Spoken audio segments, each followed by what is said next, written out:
চলতি মাসের ১৯ তারিখে ভারতের ১৮তম লোকসভা নির্বাচনের প্রথম দফার ভোট অনুষ্ঠিত হতে যাচ্ছে।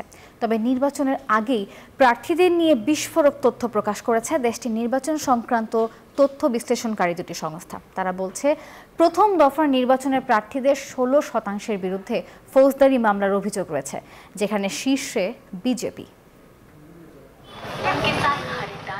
১৯ এপ্রিল ভারতের লোকসভা নির্বাচনে ২১টি রাজ্য ও ১০২টি আসনে কেন্দ্রশাসিত অঞ্চলে প্রথম দফায় ভোট হবে। এদিন ভাগ্য পরীক্ষা হবে প্রায় ২৫০০ প্রার্থীর। এর আগে প্রচারণায় ব্যস্ত রাজনৈতিক দলগুলো, আর প্রার্থীদের মধ্যে ১৬%-এর বিরুদ্ধেই রয়েছে বিভিন্ন ফৌজদারি মামলা।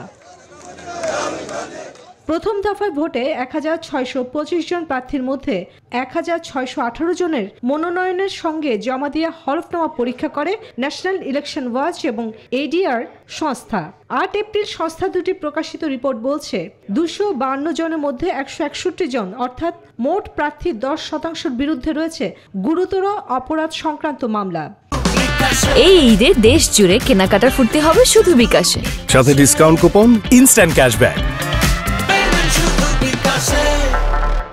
খুন, নারী নির্যাতন সহ একাধিক মামলায় দলগতভাবে ফৌজদারি মামলায় অভিযুক্ত সর্বাধিক প্রার্থী বিজেপির। একই অপরাধে পরের স্থানে রয়েছে কংগ্রেস। দেশটির গণমাধ্যমগুলো বলছে, ভারতের প্রধানমন্ত্রী নরেন্দ্র মোদী প্রথমবার প্রধানমন্ত্রী হওয়ার আগে ভারতের ফৌজদারি মামলার আসামিদের প্রার্থিতার বিরোধিতা করে তাদের জেলে ঢুকানোর প্রতিশ্রুতি দিয়েছিলেন।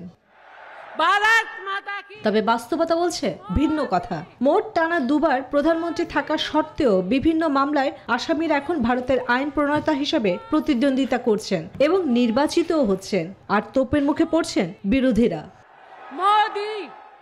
দেশটির ৫৪৩ আসনে এবারে নথিভুক্ত প্রায় ২৫০০ রাজনৈতিক দলের প্রার্থী প্রতিদ্বন্দ্বিতা করছেন লোকসভা নির্বাচনে প্রথম দফার ভোটে।